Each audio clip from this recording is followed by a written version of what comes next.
squared is 4 times minus 16 plus 6. 8 minus 6 is 8 plus 6, so negative 2. So what the heck did you just find out? You found out that the x coordinate is 2 and the y coordinate is negative 2. So now you have the vertex. The vertex is 2, negative 2. Now plot this point on, okay, well because it's 2, negative 2, that means it's going to shift right a little bit, so make sure we give it a little bit of room.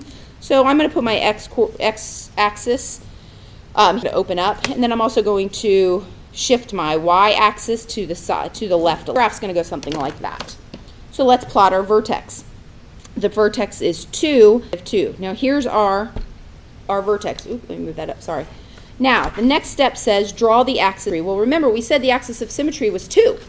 So that means x equals 2. So what you're going to kind of do is you're going to kind of put like a dotted line. This is like an imaginary line that runs through the middle. And because the parabola is symmetrical, anything you mark on this side, you're also going to mark on that side.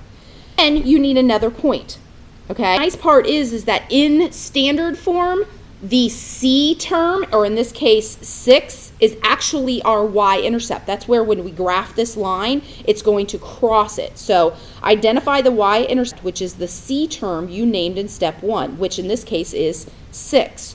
So it's the y-intercept. You're going to go over here to the y-axis, and you are going to positive 6. Well, it's symmetrical, right? You're going to reflect this point, axis of symmetry. So here's my axis of symmetry. So my y-intercept is 6, which just happens to be 2 to the left. So now I can go 2 to the right of here. Now the step in this particular case isn't necessary just because you have plenty, but it doesn't hurt for you to know. What you can do is now you're going to throw in if x is 1. Now why did I choose 1? Because this is 2 and this is 0. So I'm picking a point in between it. So I'm giving myself a third point. So if x was 1, so I already know that my point is x is 1, so what would be y? You're going to take this 1 into the original equation. So y equals 2 times 1 squared, 8 times 1 plus 6. 1 squared is 1 times 2 is negative 8 times 1 is negative 8 plus 6. So negative 6 plus 6 is 0. So that in my graph, when x is 1, y will be 0. So I'm going to go over here. I'm going to plot this mirror image. I'm going to put it here. And so down here, plot the point 1, 0, and it's reflected. Now draw the parabola. And I'm going to go up and up. And there's my parabola. All right? So again, what do we have to do? You had to identify your coefficients. Then you had to use the x equals negative b over 2a formula in order for you to figure out your x coordinate. Then you're going to take the x determined here in step 2, and you're going to plug it into the original equation to solve for y. That is going to give you your vertex. Then you're going to find your y-intercept, and you're going to plug an extra value in to get an extra point, and you're going to graph. Sounds like a lot, but it's really not that hard, okay? I'm already throwing you into your turn only because I'm going to walk you through it, okay? Go ahead and pause the video if you think you're comfortable. If not, stay with me and we'll go through it. I'm going to talk you through this one, so if you want to try this on your own, go ahead and pause the video. All right, so let's start this out. Y equals x squared minus 2x minus 1. So what are our coefficients? A is 1, B is 2, and C is negative 1. This is a parabola that opens up because it is a positive a term, so a is greater than 0. What we're going to find is x equals negative b over 2a. So x equals negative b over 2a. Keep in mind there is no formula sheet on your EOC, so you need to, and I don't know if they're going to give you things, so you might want to make sure that whenever you rewrite this formula over and over, hopefully it sticks. All right, plug it in. So the negative of negative 2 all over 2 times 1 is going to be 2 over 2, which equals 1. That is the x coordinate of our vertex. It is also our axis of symmetry. So that tells us where the center of our graph is. Now we need to find our y coordinate, and you're going to plug that in. So y equals 1 squared minus 2 times 1 minus 1. So 1 minus 2 minus 1. 1 minus 2 is negative 1. Minus 1 is negative 3. Okay. So our coordinate here is 1, negative 3. Wait, is that right? Hold on. 1 minus 2 is negative 1. Oops, negative 3, not negative 2. Sorry. I knew that was wrong. All right, sorry about that. So negative 2. So now what do we have? We have our vertex. We have our axis of symmetry. Then to find your y-intercept. And again, the y-intercept is the c coordinate of the equation. So my y-intercept is negative 1. So before you draw your axes, let's think about it. I have a vertex of 1, negative 2, so it's going to shift down, but it's also going to open up. So I'm going to put my axes a little bit down, and it's shifted left. So I'm going to put my graph, my y-axis shifted off to the right a little bit. All right. So let's plot what we have so far. So our vertex is 1, 2, and I goofed because I should have done the graph the other direction. 1, negative 2. Okay, that's also my axis of symmetry. We're going to do the best we can do, and this is going to be just a circumstance to where the graph shows up half. So then, and here's another example why you do math in pencil, because if I had written my axis in pen, I could have just erased that, or in pencil I could have just erased that and fixed it, but you know, I goofed. So there's my axis of symmetry. I also know that my y-intercept is at negative 1, so I'm going to go ahead and I'm going to do my reflection. So intercept is negative 1, that's 1 to the left of my axis of symmetry, so I'm going to do this here. Okay? All right, so now I need a third point. So it says evaluate it. Well, you could do one right here in the middle, but it doesn't do you any good. It suggests negative 1, and we can do negative 1, and we're going to do negative 1, but if you wanted to say one that was up here, you could actually go a little higher and pick a number, say like negative 4 or something like that, to give you a point way up here. The closer you do them together, and it varies, some of them are going to be better than others, and you'll learn as you go along. All right, so we're going to go ahead, and if x is negative 1, then what would y be? So y equals negative 1 squared times negative 1 minus 1. And negative 1 squared is negative 1. Negative 2 times negative 1 is positive 2 minus 1. 1 plus 2 is 3. Minus 1 is 2. So here we have negative 1, positive 2. So here, this one is, if you look, here's your axis of symmetry. It's 2 to the left of my axis of symmetry, so I'm going to do my mirror image over to here. So here's my parabola. I'm going to draw this up here like this. Draw this one up here. And remember, this is a parabola. It does go on forever. It's not perfect. This isn't art class. I'm not going to grade you on how beautiful your parabola is. It's more of, do you get the concept? All right, example on your turn. Now, there's 2 more here that you can do. They don't walk you through the steps, but that doesn't mean that you can't do them. Feel free to flip back in your notes and go through them. It's going to become repetition. You're going to do more when you return to class. So at this point, pause the video and go through. When you're ready, turn it back on and I'll explain through it. Go ahead, pause the video. All right, let's do number 5. All right, number 5, first thing we always want to do is we want to identify the coefficients. So A is 2, B is 6, and C is 3. Now, with this, you're going to find, first thing you want to do is you want to find your x-axis, so your x-coordinate. So x equals negative b over 2a. So it's the negative of 6 over 2 times 2. Okay, this one's going to have a fraction, but you know what you can also do? You can change it to a decimal. So negative 6 times 2 is going to be negative 6 over 4. Okay, negative 6 over 4 reduces to negative 3 over 2, which changes to 1.5. For math purposes, because it is a terminating decimal, 1.5 might be easier for you. It's actually a negative. Might be easier for you to use. I don't have a problem with that. Okay, so what do we know? I'm going to go in. You'll see when I do these, I kind of write what I need to know up here. I go things that I know I'm going to find. I need my vertex. Oops, sorry about that.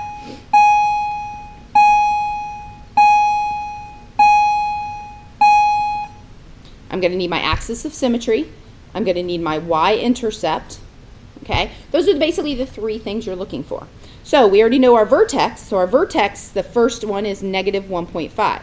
So now we're going to find our y. What else does this give you? This also gives you your axis of symmetry. So our axis of symmetry is negative 1.5. Now the other thing we can actually get is our y-intercept before we ever start, because remember, it's c. So these are the 3 things that you can figure out right away.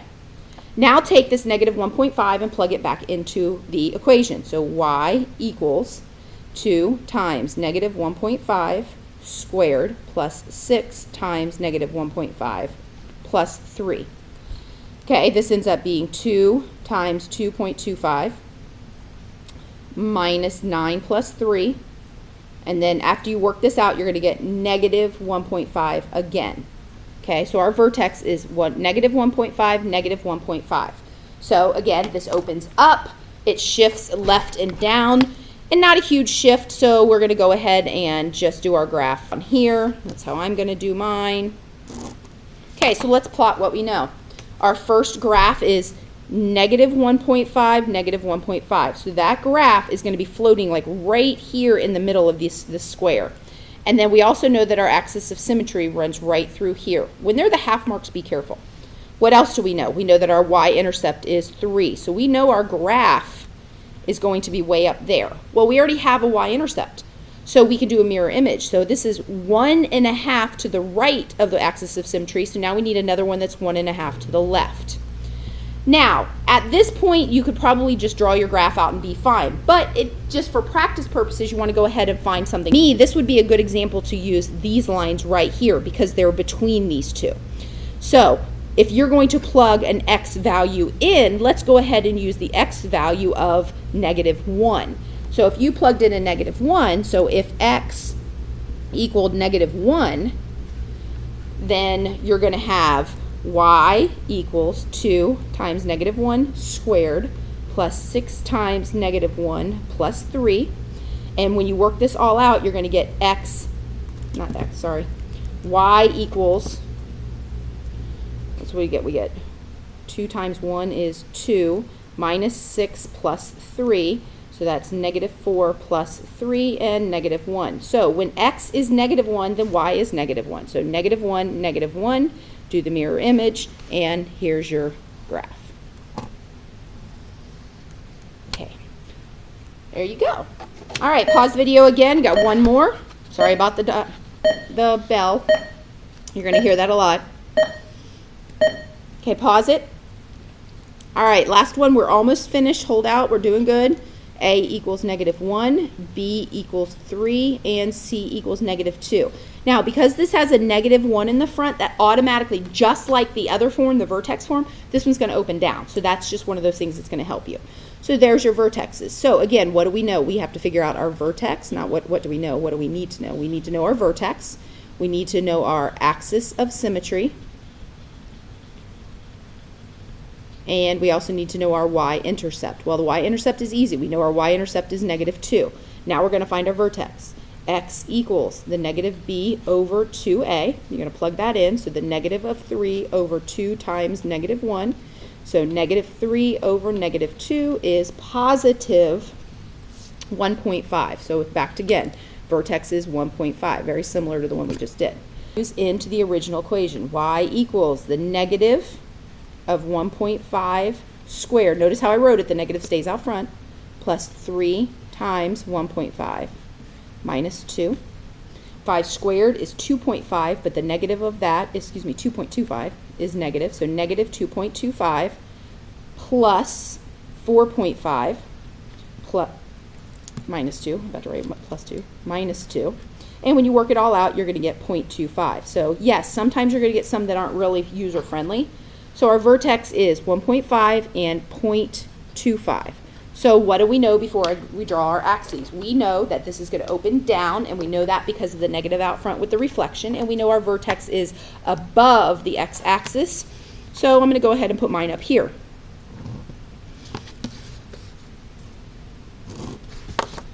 All right, vertex is going to be 1.5 point and then 0.25, little tiny thing. X. There's our axis of symmetry, and there's our y-intercept. So again, we already are prepared for a third point. Y-intercept, it's 1.5 to the left, so now I'm going to go right. All right, now I'm going to change this a little bit because here's what you have to think about. Picking negative or positive 1 right here is going to give me a point right in here. It would probably be a smarter move to pick, say, negative 2 or 5, because what that's going to do is it's going to give you a point out here to give you a better dot to draw your parabola to.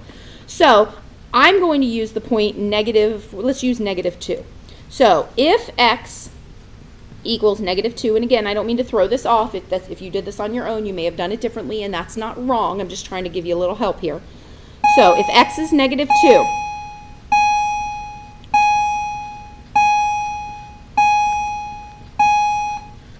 you're going to have to get used to those bells. You're going to plug it in. So -2 times -2 squared is 4, and the negative of that is -4. Positive 3, -2 is -6 minus 2. Ooh, we might actually run out of room, so we might not be a good one. So -4 minus 6 is -10 and -12. So when x is -2, y is -12. Well, do I have room for -12? No. So -12 is going to be like way down here. What do we have? 1, 2, 3, 4, 5, 6, 7, 8. So 9, 10, 11. It would be way down here. So maybe, again, rethink it a little bit and maybe use -1 instead. So if you use -1, you would do y equals the negative of -1 squared plus 3 times -1 minus 2. -1 squared is 1, so that's -1 minus 3 minus 2. That's -4, -6. So 1, 2, 3, 4, 5, 6. Mirror image, it's 1, 1, 2.5 to the left, so 1, 2.5 to the right. There gives you another point, and you're going to draw your graph. And again, there's not a right or wrong as long as your parabola here, but if you'll notice, it doesn't look like it has a stretch or compression or anything to it. All right, we are almost done, you guys. So here we go. The last part of this, and this is actually simple. It's a lot of what you already know. Okay, today we're going to talk about minimum and max values. The easiest thing to remember is your min or your max is actually your vertex. So you're still going to find your vertex just like you did in the last examples, except it's considered a minimum when the graph opens up because it's at the bottom of the graph, meaning it's the minimum value that this graph has because everything else is above it. Whereas on a parabola that opens down, it's called a maximum because it's the top, it's the highest values that this vertex is going to have. So you're going to do basically the same thing that you did before. You're going to find the vertex. That's the goal. You're going to have to find your vertex first. So because, looking at this equation right here, tell whether the function y equals 3x squared minus 18x plus 20, minimum value or a maximum value. Then find the min or the max value. So because it's positive, it's greater than 0, so it means it opens up. So this parabola is going to open up. So that means it has a bottom or it has a minimum value. So calculate the coordinates of the vertex. So again, that whole negative b over 2a, you go back up here, you find out that a equals 3, b equals -18, and c equals 20. So we have some big numbers on this one. Don't be intimidated. All right. So plug them in. So the negative of -18 all over 2 times 3.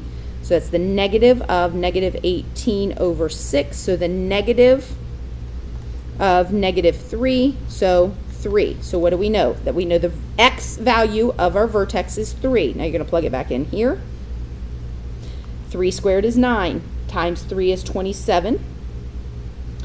Minus 18 times 3, and that's going to be 54 plus 20. 27 minus 54 plus 20 ends up being -7. So the minimum value is 3, -7, because that's our vertex. That's simple. All right, go ahead and try number 7. Again, follow through. You're just finding the vertex, just like you did in the last examples that we did, except now all of a sudden we're calling them a minimum and a maximum value. All right, pause the video, go ahead, do number 7, and start it when you're ready. All right, what do we know here? This is a positive, so we know that it's going to open up. So because of that, it's going to go this. So what's it going to have? It's going to have a minimum value.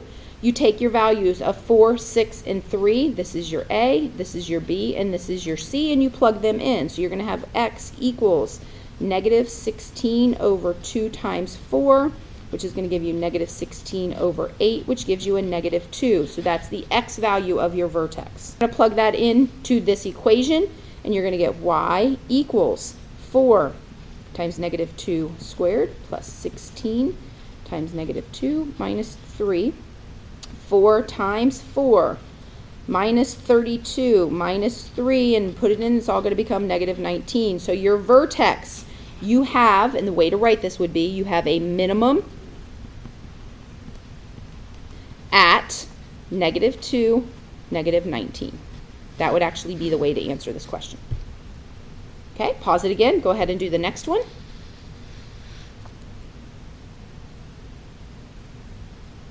All right, this one again is, this one here, it has a negative, so what do we know? That this one is going to open down.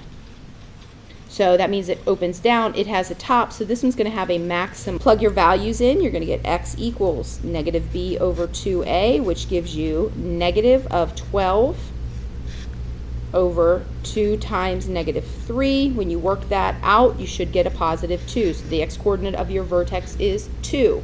Now plug that into the original equation. Y equals negative 3 times 2 squared plus 12 times 2 plus 7.